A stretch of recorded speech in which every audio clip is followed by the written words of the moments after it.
adults. Next slide, please.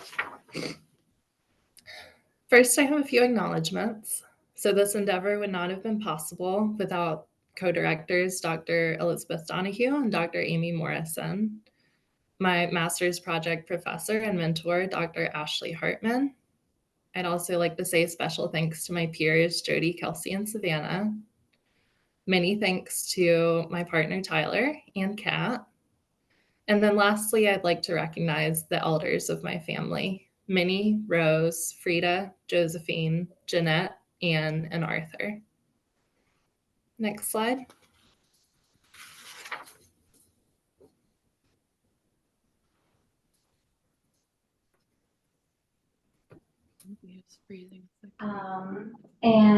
Yeah, so she's doing that right now. So, yeah. All right, so starting off, I wanted to talk about my inspiration behind this project. So I was inspired by close relationships that I had, that I was fortunate to have with elders in my family. And that kind of influenced my interest in working with this population, or in doing the research with this population. I also wanted to talk about a professional goal of mine, which is to work with older adults, providing art therapy services. Something to touch on is that the need for this project came from what I found to be limited research and literature on art therapy programs for working with older adult populations. There is a decent amount of research out there for art therapy with older adults, but it's limited on covering art therapy programs and what that entails. So that was my focus for this. So previous research has already demonstrated that art therapy is valuable for working with this population and in addressing mental health issues. So my question for this research was, what would an art therapy program entail that is designed for older adults and that addresses cognitive decline? Next slide, please. So there's a quote that I found particularly inspiring and relevant to the work that I was doing, and I'd like to read it for you. So the quote is, "Old age is a time for remembering and weaving together many disparate elements and for integrating these incongruities into a comprehensible whole." That's a quote from Erik Erikson. I was inspired by this quote, and I felt like it really embodied what I felt like I was doing in the research and in putting all of this together. And I also wanted that my art practice to reflect that.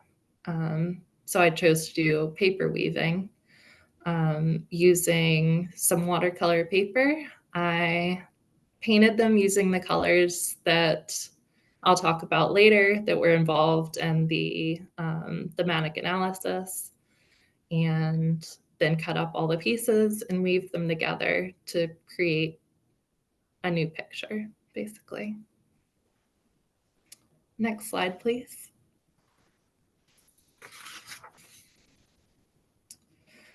So I'm going to talk some about the literature that is available currently on working with this population. So I'll go over some general information first about the population and experiences in older adulthood.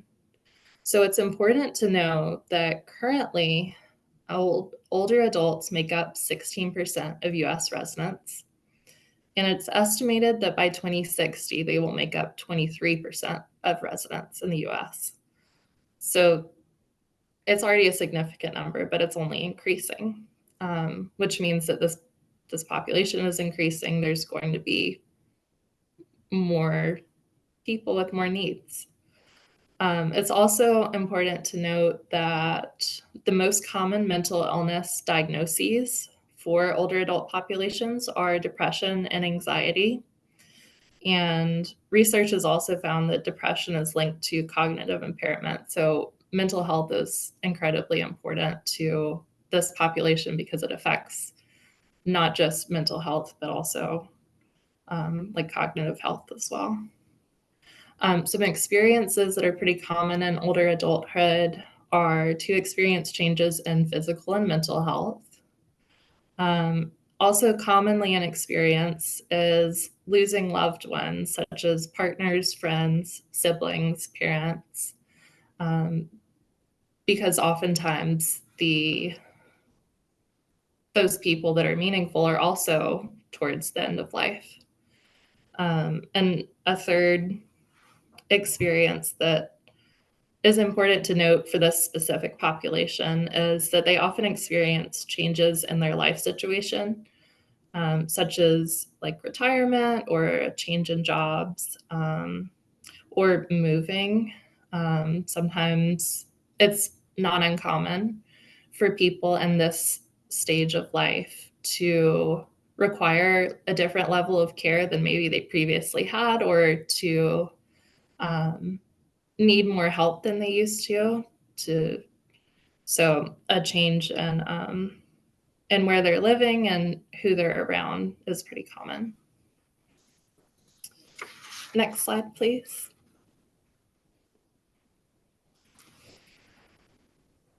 So I'm going to talk a little bit about, so settings and materials was a theme in the literature, and then within that, some art materials that, so some best practices for art materials is to use simple, unstructured, and sturdy media. And then some essential art materials identified in the literature for working with older adults are oil pastels, tempera paint, clay, colored pencils, markers, good quality paper, and sturdy brushes. Some art processes that are good practices for working with this population include viewing art for inspiration and ideas, and using processes that engage the senses. Some interventions that are beneficial with this population are drawing, painting, image cutting, sculpture, and ceramics. And then I also wanted to briefly talk about types of sessions. So individual or group-based is typically common. And then approaches, directive and then non-directive approaches are typically used. Next slide, please.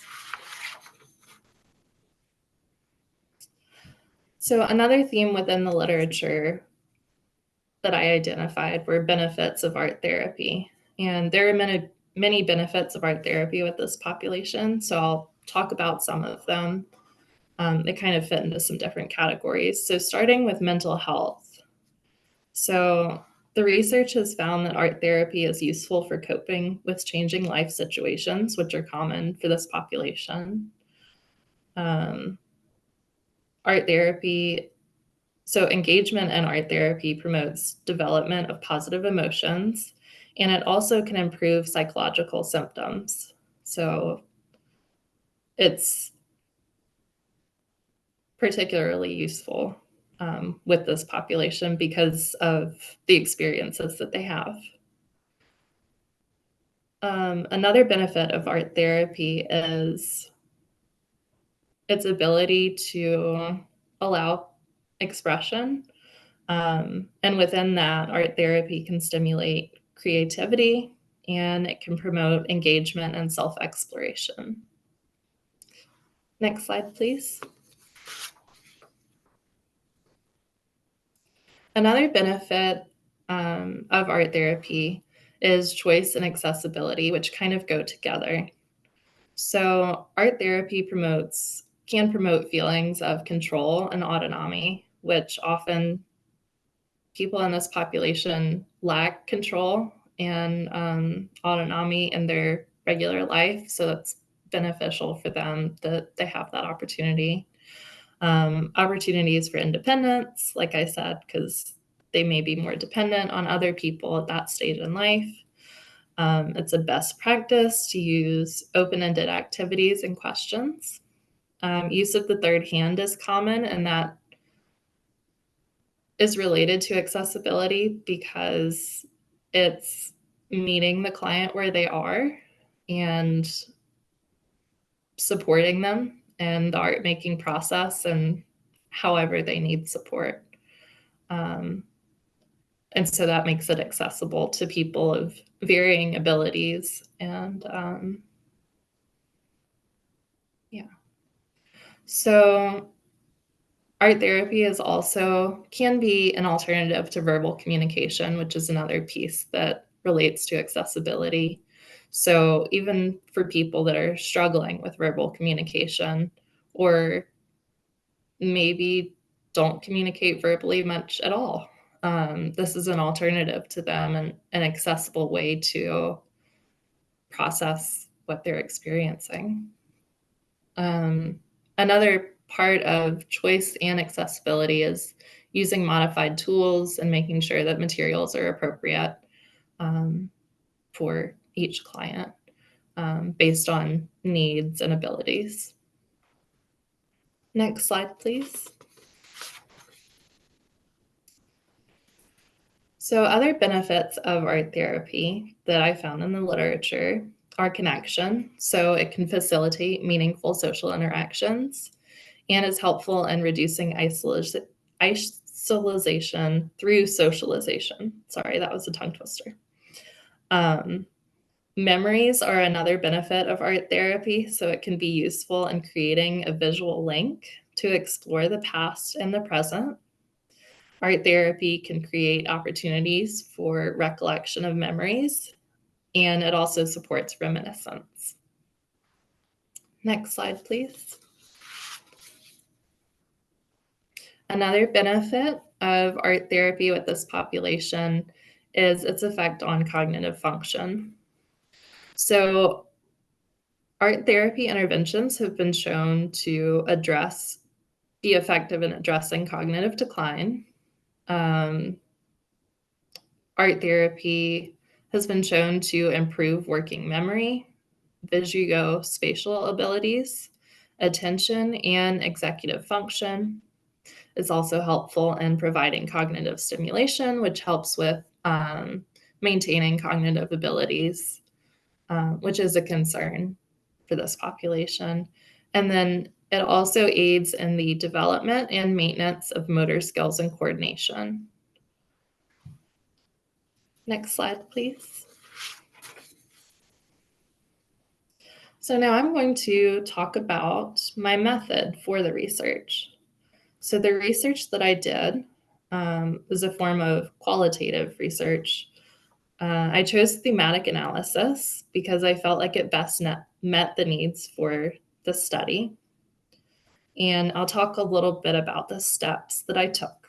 So to start off, I first invited participants to participate in the study. So I sent them a survey and consent form.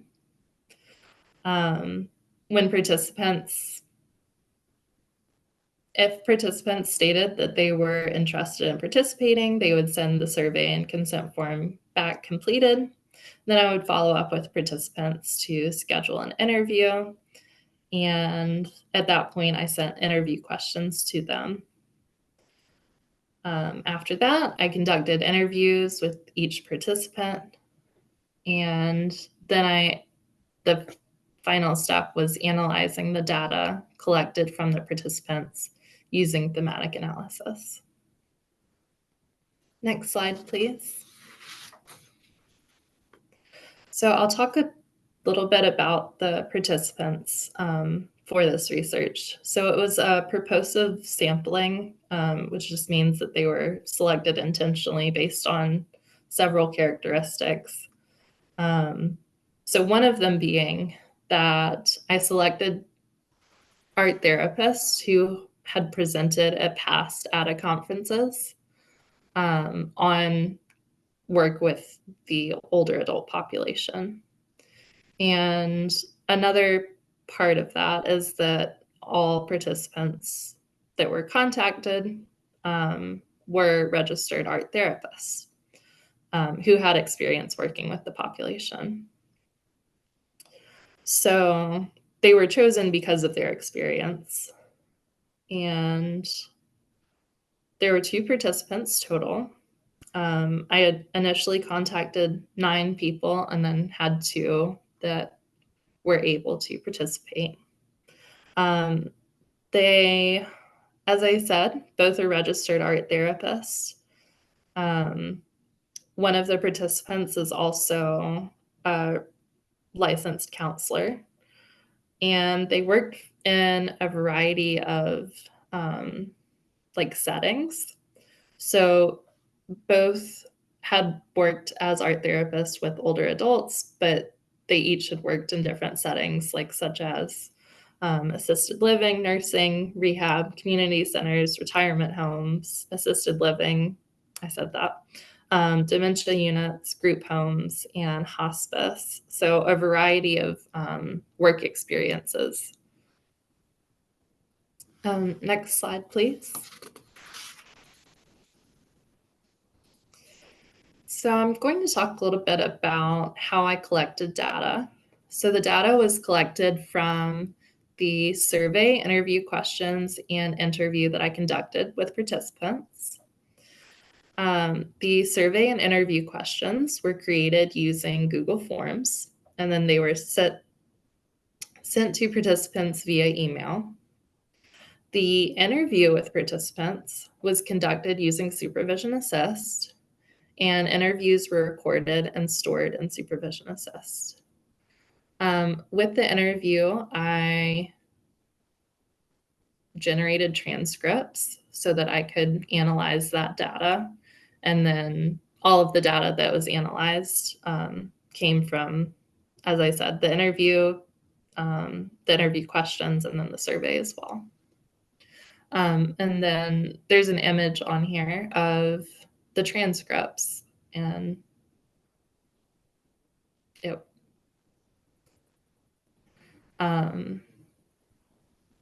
was a process. I can say that. Next slide, please.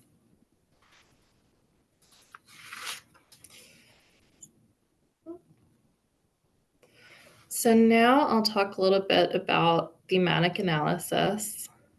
So it's important to note that the guide that I used for thematic analysis was from Braun and Clark, a publication from 2006. So they have 6 steps for thematic analysis, and I followed those 6 steps. So the first step is to become familiar with the data, and I did that just by reading through everything that I had collected. The second step is to generate initial codes, and I did that by underlining information that seemed important and making some initial notes about what I was finding or what I was reading. The third step is searching for themes. So once I had codes, identifying patterns among the codes. The fourth step was reviewing the themes. So comparing the themes to the data set, and then some codes were combined into the themes as well. And I believe there was a theme that was combined as well. The fifth step was defining and naming the themes. So kind of coming up with, what is this going to encompass, and how do I want to represent each one? And then the sixth step is the write-up, which is where you analyze the data. Included on this slide is an image of my initial codes and the colors that I chose to represent those codes and the data. So I did everything on paper and used highlighters and markers to do the coding and to mark each piece. Next slide, please.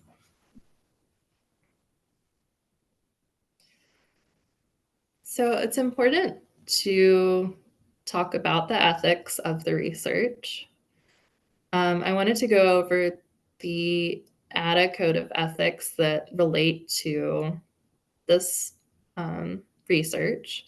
So it's important to note that these are clinical ethics for art therapy practice, but they can also apply to a research study. So that's why I'm talking about them. So code 1.4.6 covers confidentiality for research participants, just basically saying that art therapists need to keep the information from research participants confidential.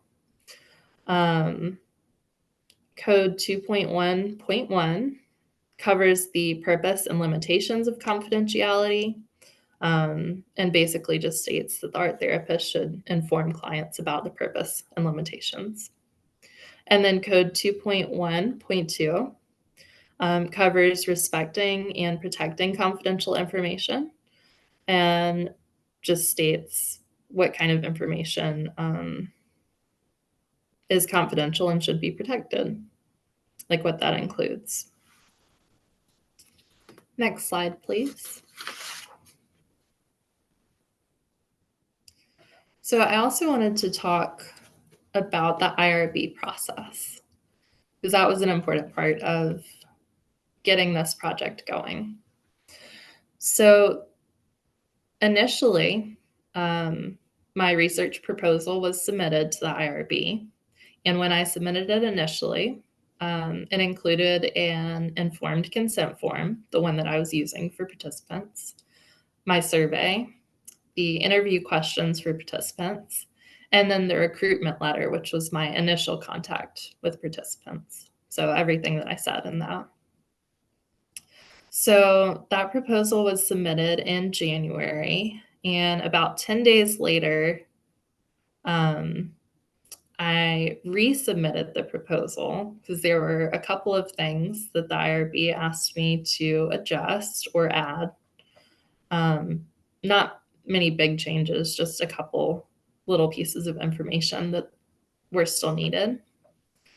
And then the research was approved about 10 days after the resubmission.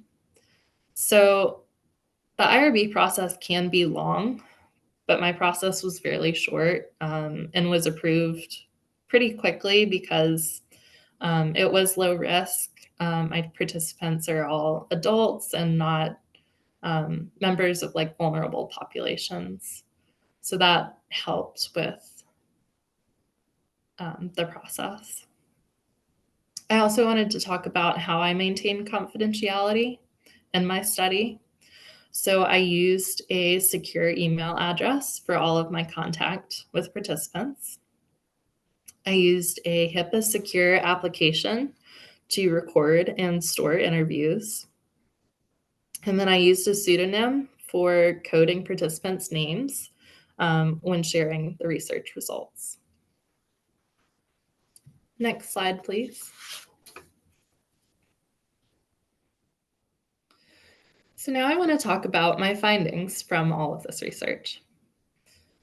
So I created a word cloud that incorporated all of the codes that I used in my thematic analysis. And I used the colors that I selected for each code because those were used throughout my analysis of the data, and they came to kind of represent each code. When I was creating this word cloud, I wanted some sort of representation of like the frequency that each code had in the data. So some codes appeared quite frequently, others were less frequent, and the word cloud kind of reflects that. So as you can tell, art materials and processes was a very large part of what I found in the data. Settings is another part that was big. Stories and memories, connection, flexibility, curiosity, exploration. Those are all parts of it. And then to a lesser degree, grief, loss, and choice. But they're all represented here. Next slide, please. So within these codes are several themes. The first theme is a structural one, and that includes the code of settings. So to the right, I have a table that has all of the code entries from all of the data that I analyzed, just to give you an idea of how many there were for each, like how frequent each code came up. And so you could also see how they compare to each other. So starting with settings, which had 18 entries, which is fairly high. I have like quotes that I thought would really like illustrate or would be a good way of understanding the theme, because this comes from the participants' own words. So under the structural theme, I have a quote that states, "I think it really struck me how many different kinds of places there are to do art therapy work with older adults."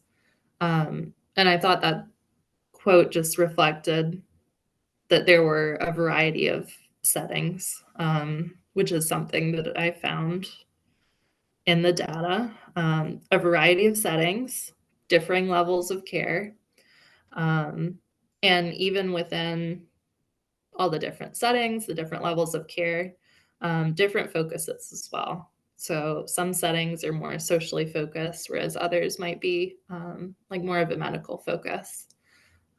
So really a variety of settings and places that you might encounter working with this population. So a second theme that I found in my analysis was art materials and processes. And one of the things that I found in my analysis is that there are an essential element of an art therapy program with this population is having a variety of materials, offering those materials in a variety of ways, and making sure the materials are good quality. That's important. And like arranging them in a way that's appealing, like maybe neatly laying them out. Those are all considered, according to my data, like important elements for a program with this population. And I also wanted to read a quote that I had related to this theme. So the quote is, "I can see there being an incredible connection to the art materials and the ability to be an artist, instead of whatever the symptoms are that are showing up, and the ability to express, when sometimes that's not easy to do." I thought this quote was a good example of the way that art materials and processes can be used, and like what they can do for the clients. It's an essential part of the art making, and I wanted to reflect that, and I felt like this was a good quote for that. And also, I think I mentioned this in the previous slide, but art materials and processes was the code that came up more than any others, which also indicates that it was like very, very present in the data. Next slide, please. So another theme that I identified based on the codes that I had was benefits of art therapy. And so there were quite a few codes that related to this that fell under this theme. And I wanted to talk about some of the benefits that I found. So one of the codes that correlated with this was connection. And I found that in connection, um, in the data, that connection came up not just in the way that clients were able to connect to the art, but also the connection that art therapists had with the population. So there were multiple ways that connection was showing up. And the quote that I have says, having that connection with them as artists, referring to the clients, also created a very different feel for their community and a very different feel for when they connected outside of the group. So being connected to the staff and them knowing who I was and knowing what I was doing, it created a different feeling for everybody and how they were connecting with each other and what that connection was. I thought this quote was interesting because it touches on several types of connections and connecting in several ways. So the art therapist connecting with the clients being able to connect with the art making, staff connecting with the clients as well, and kind of the interconnection that happens in that process. I really felt like that was apparent here. Another code that fell under the benefits theme is curiosity and exploration. And I have a quote about that. So the quote is, I always try to go in with curiosity, which I think is one of my themes in being an art therapist, just curiosity. I go in open and curious about what does this person need in this moment. I felt like this was a good quote to kind of demonstrate what curiosity would look like in the work with older adults. So this quote kind of touches on approaching the work as like a curious person, and being open to whatever the person is needing. And also another part of that is being open to what's coming out in the art. So just being very curious and open to what's happening. Another code that fell under the benefits theme is flexibility.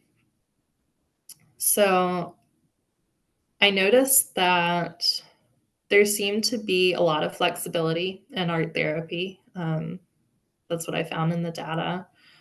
Flexibility and the ability to adapt to individual needs, as well as flexibility in the way that art therapists show up. So they can show up in a lot of different ways, and there's a lot of flexibility within that work. The quote that I wanted to read related to that is that there's just so many different ways it can come in, that flexibility in that flexibility we have is just so incredibly vast. It's really neat to explore all the ways we can be flexible and open. And that also kind of touches on curiosity and exploration, which I just touched on a second ago, of being open to what's happening, and to being flexible.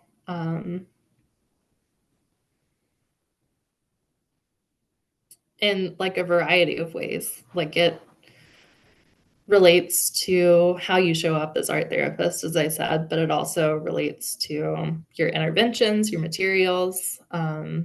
There's a variety of ways that art therapists can be flexible, and that flexibility shows up in the work. Next slide, please.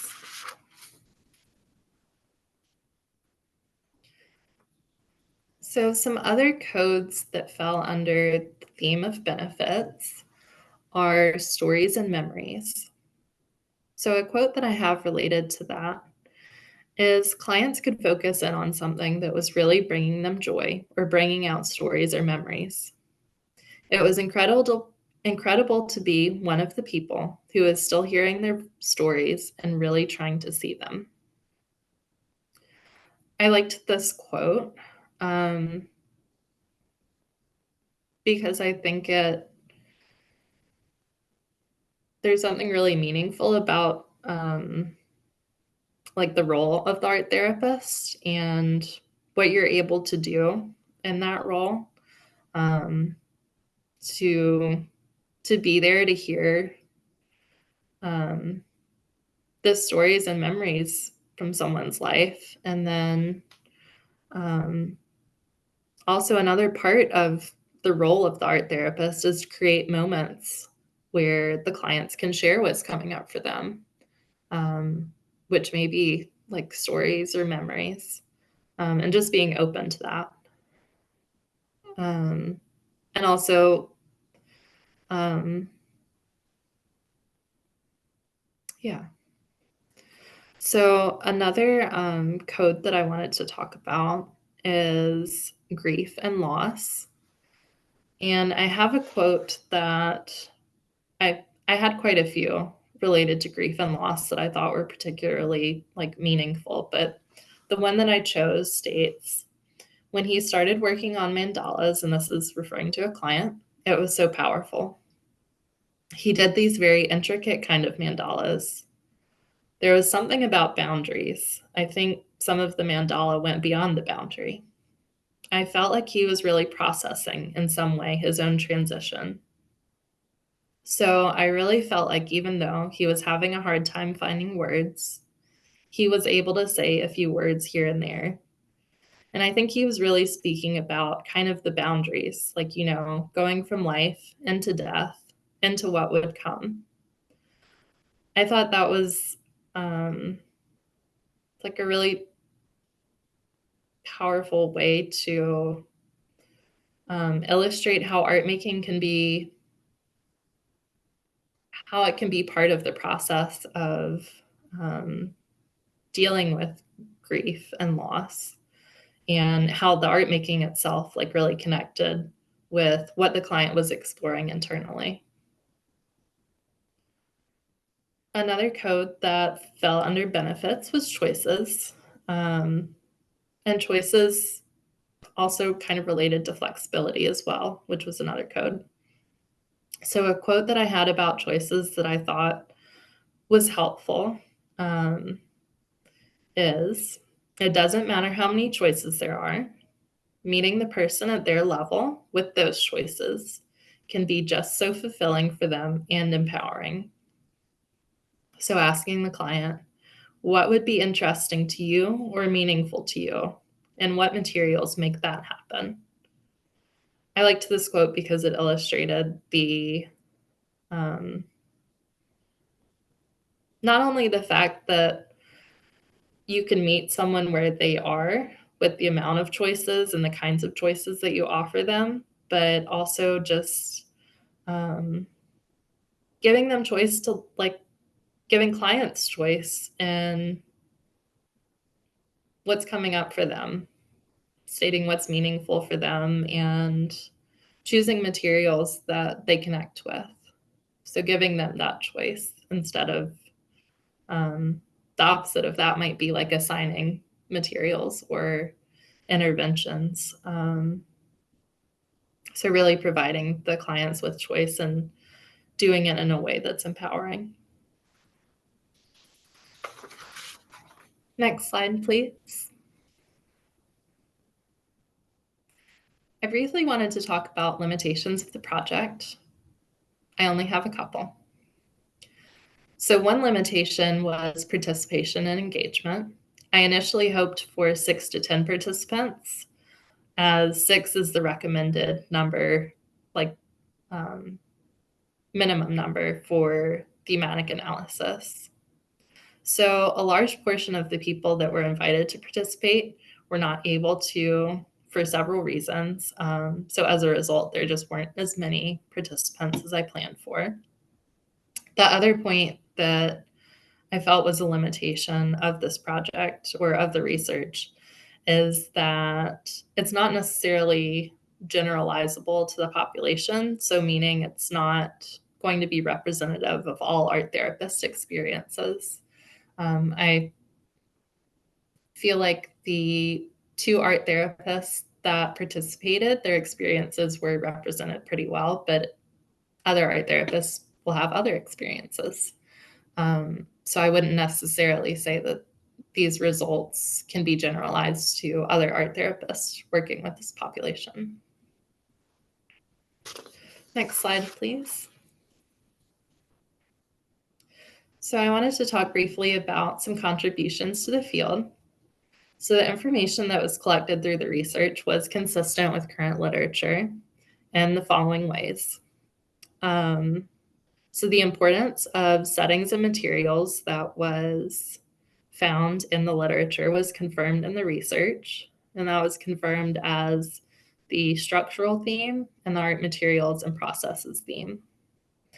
Another thing that was confirmed from the literature, the importance of connection, choice, accessibility, expression, memories. That was all confirmed in the research as the theme of benefits. And that theme connected with the codes connection, choice, flexibility, curiosity and exploration, and stories and memories. Another contribution is that this research can offer practical guidance about executing modalities. And I have a quote that I wanted to read related to that. And I thought I chose this quote specifically because I felt like it was a good illustration of what it could look like to be an art therapist in that space and what that practice really involves or can involve, because it can involve a lot of things. But for this quote, sometimes we do what's called applying the third hand. So sometimes people would forget to dip their paintbrush into water or in the paints, or even how to do something. So we might gently help guide them and then see if they could do it from there. And when I was talking to the participant who was telling me about this, they were telling me that sometimes even what applying the third hand can look like is the art therapist spraying watercolor sets with water, so that if the client is not remembering to dip their brush in a water container, that they're still able to create marks on the page and create the art that they want to. So it can be something pretty simple like that. It's just like wetting the paints. Next slide, please. And then finally, I wanted to talk about a couple recommendations. This is just for future research, either for me or for somebody else. So getting deeper into a study of how to show up as a practitioner, so both like their presence and their practice, and working with older adults. Another recommendation for future research is evaluating programs and interventions with the older adult population. So really evaluating like what's effective and what's being used with this population, and how it's working. Next slide, please. So you can keep going for a couple slides. I have some references, quite a few. In my last slide, I just wanted to say thank you for being here and end with one more quote. So this quote is from Joan Erickson. She states, "A good life is like a weaving. Energy is created in the tension. The struggle, the pull, and tug are everything." And I felt like that was a good way to end it. So again, I thank you everyone for being here and for listening.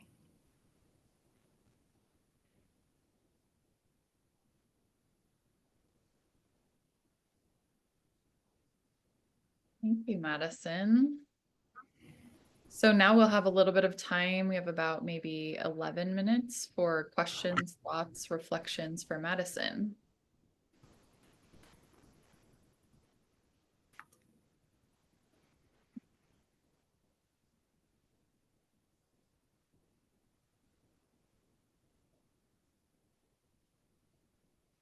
I'm a little bit curious. Can you hear me okay first? Okay.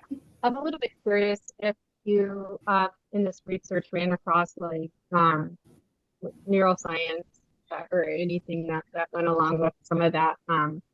When you talked in the beginning about the depression and the cognitive decline, I would just be curious to see what that like looks like anatomically as well. And I was curious if you had looked at that when you were doing this part of your research. Sorry, my kids are excited. You're good. I didn't look specifically at how they're related. I just noticed that in the literature that there was research that had found this correlation. So I'm not exactly sure what causes the cognitive impairment. I just know that they're related.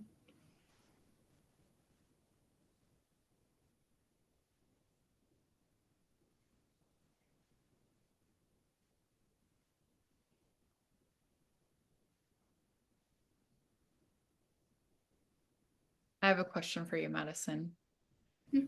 Out of all of this research that you've done, because you've been working on this for a good bit of time, what is your final takeaway, or what do you hope to do with this in the future, if anything? I think it would be cool to work with older adults doing art therapy and maybe even creating a program,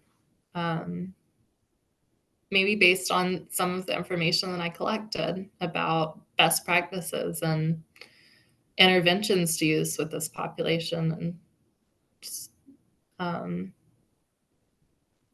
maybe finding a way to like further that research, but maybe in a different way, like that involves working with older adults potentially.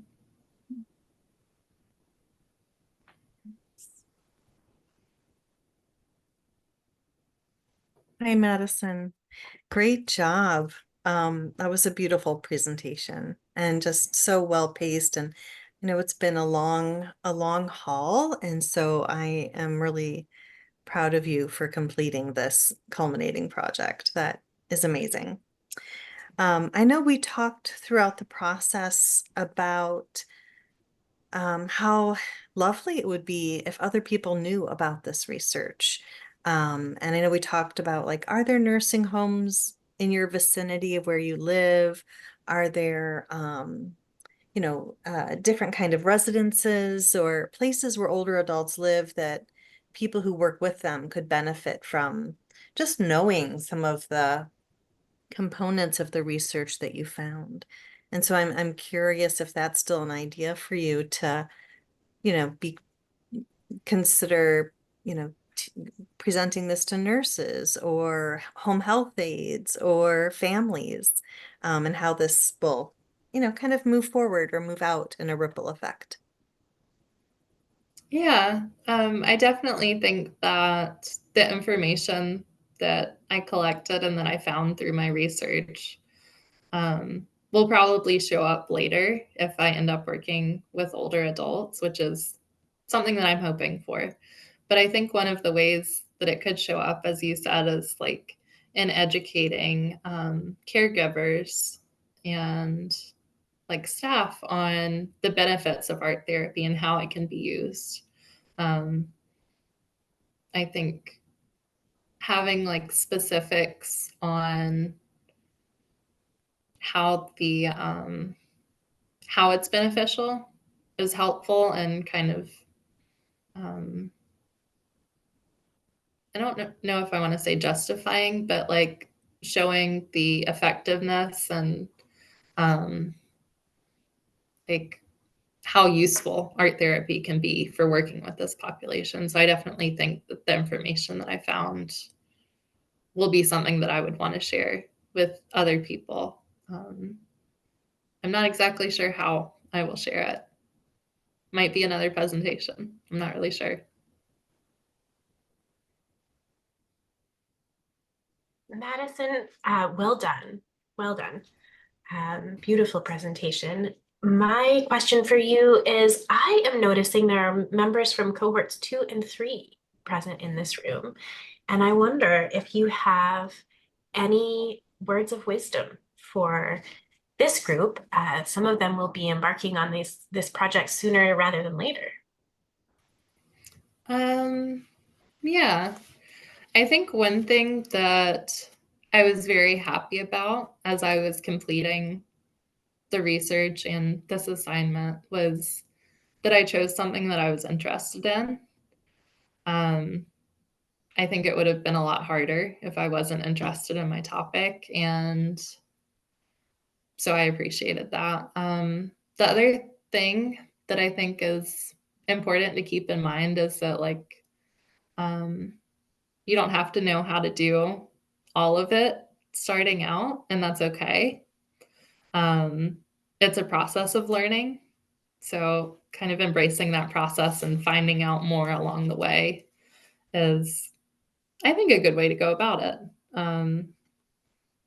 So maybe don't put too much pressure on yourself to know everything in the beginning, but embrace the process of learning.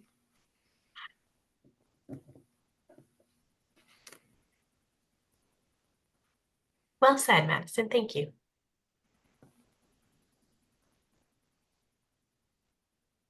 So at this time, I think we will maybe say congratulations, Madison. Thanks for this presentation. You did a fantastic job, and we are very excited to be here to support you. I'm going to end the recording.